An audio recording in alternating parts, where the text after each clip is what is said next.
Hey guys, hope you're having a great day. So I wanted to talk about something that came up on the channel kind of recently. So a few weeks ago on the most recent episode of our Commander gameplay series, we all brought back decks that we had played earlier in the season, and we're going to give them a second chance. The specific deck that I brought back was my Kozilek the Great Distortion deck. I had played this deck back in episode 6 as well when we were playing the Voltron episode, but I kind of got curb stomped because Preston brought his Light Paws deck, and anyone who's ever played with or against Light Paws know that that is a very quick and very powerful deck, so I wanted to give Kozilek a second chance. If you want to avoid spoilers, I would say turn this video off, go watch that video. It's pretty short, you could go check it out real quick. In short, I did end up winning that game, and really what enabled me to win that game was an infinite combo.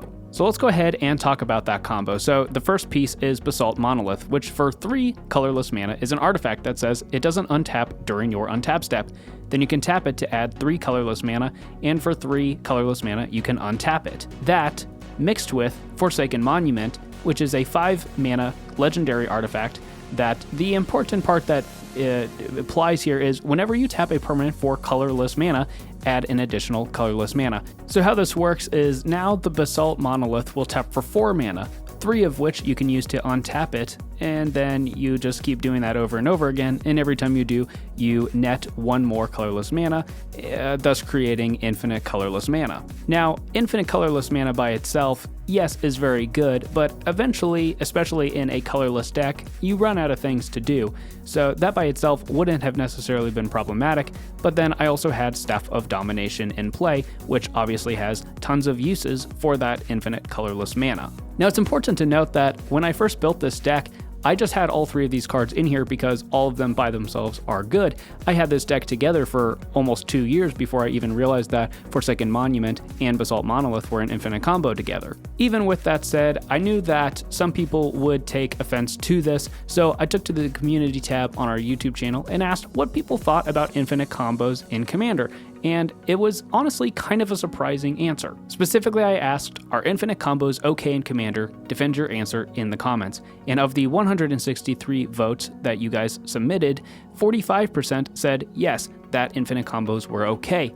41% of people said only if they end the game right away. Now that automatically makes up way more of the majority, but then there were 14% of people who said flat out no to infinite combos in Commander. Now, I feel like 86% of people saying that, at least to some degree, that infinite combos are okay in Commander should make me feel at least a little bit less like a jerk, but I felt like the comments on this post were really telling, so I want to go ahead and go through them. Yes, but I think it's better if you don't have infinite combos in every deck. Save it for cEDH. Depends. 2-card combos feel boring and are not a very enjoyable way to end a game in my opinion. If you pull off like a 7-card combo, that's cool. In my playgroup, it's generally accepted.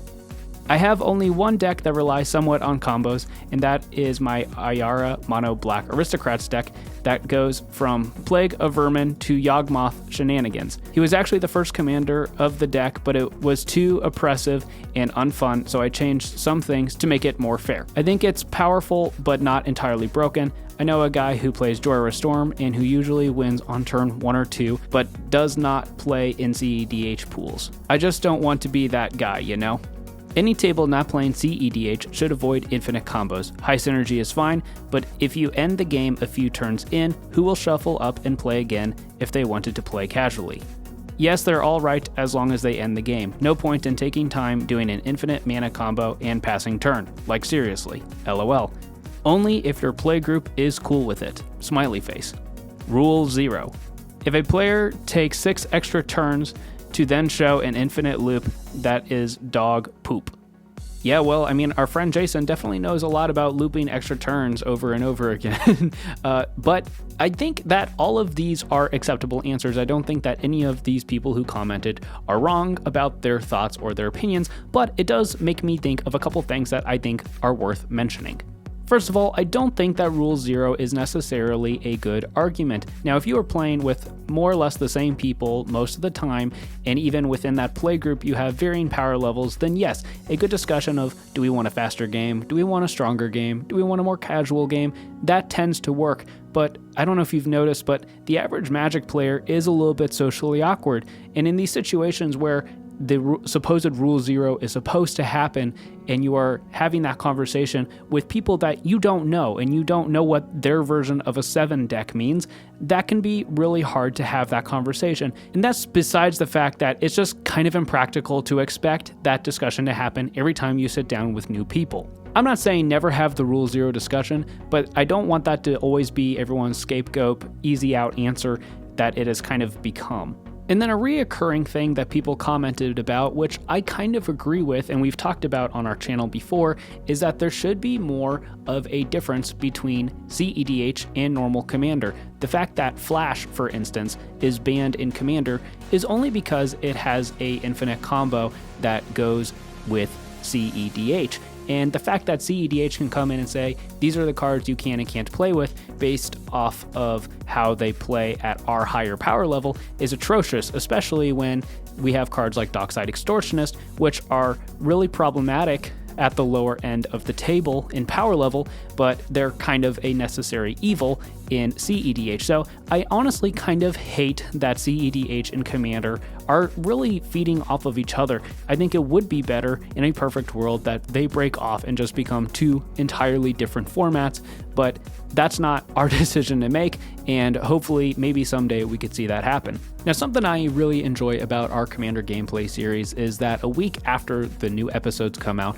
we release a video of us sitting down for about half an hour talking about the game and talking about our decks. Now, most of this is to talk to the viewers about things about our decks that maybe they didn't get to see during the game, but it is good for these kind of things as well, in talking about the power level of games, whether or not things fit well together. And we also kind of hope that more people will see those videos and say, hey, that's a good idea. We should be doing that in our play group as well.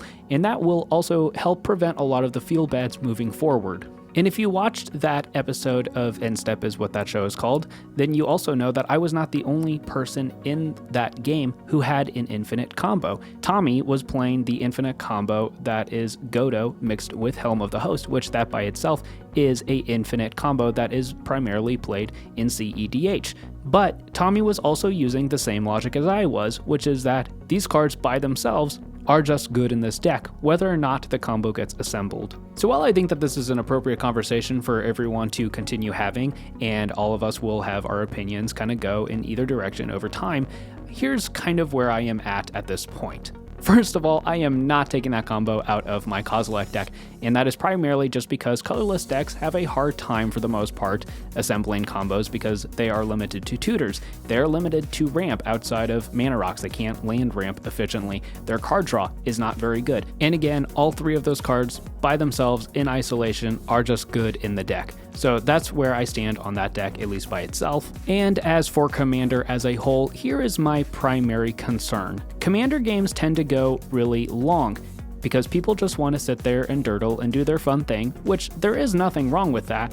However, the game has to end eventually, and a lot of people, especially newer players who are just liking to play with their cards that they like, they don't play enough win cons. It's hard for the games to actually end, and that can result in games lasting multiple hours. And if you're someone like me who only gets to play a couple times a month, we would like to get more than one game in a night. So having win cons is necessary for the health of the format.